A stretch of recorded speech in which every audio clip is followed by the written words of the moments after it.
Hello mga ka-super kasari, ka-super MM, katimuray-waray, magandang gabi, ma-open na gabi. Time check tayo ay 11:35. So ako ay magko-close na pero bago ang lahat, meron muna akong i-share sa inyo kasi nga ngayon ay December 1 na, tapos na ang November. So ano ba ang ginagawa nyo after ng at the end of the month? Siyempre, tinototal na natin yung ating sales nung November.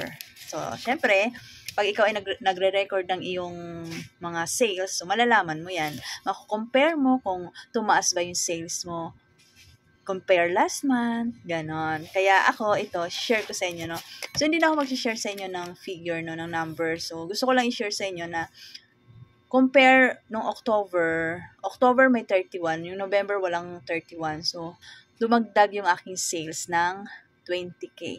So, thank you, Lord. So, ibig sabihin, sa ano ko dito, sa aking daily sales report, no, yung everyday tayo nagtatala ng ating sales.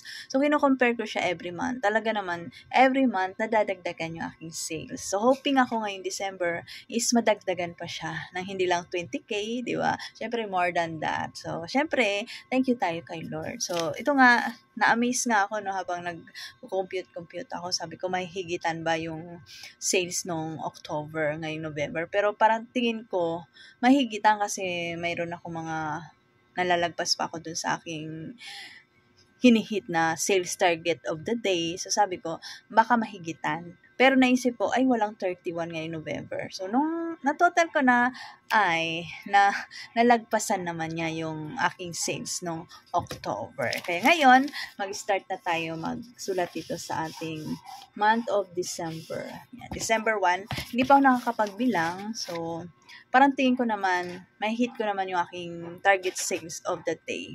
No, alam niyo naman yan kung followers kayo. Ayoko na kasi mag-share ng about sa numbers, sa figure kasi nga para for my safety, for the security ng Roastia Mini Mart. Opo, alam niyo naman yan, 'di ba?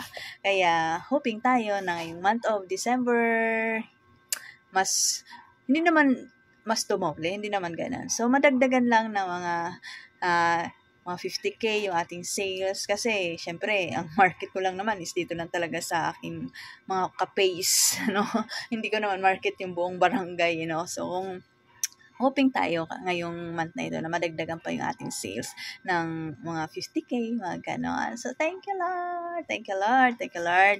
At nagpapasalamat din ako dahil nakasurvive kami sa araw-araw. Siyempre, dahil sa Roastia Mini Mart, nakakapagdagdag tayo ng paninda, nakakapagdagdag ng stocks, na mga another pang-imbak ngayong Pasko. So, okay naman sa alright yung flow ng ating negosyo, di ba? Sana kayo rin. Congrats sa mga nakabenta ng malaki ng November at tayong lahat ay umaasa ngayong December na mas malaki pa yung ating kikitain. Di ba? Yung ating benta. So, yun lang yung aking share. Bye-bye. Thank you for watching. Nahit love lang. Merry Christmas sa ating lahat. Mabuhay.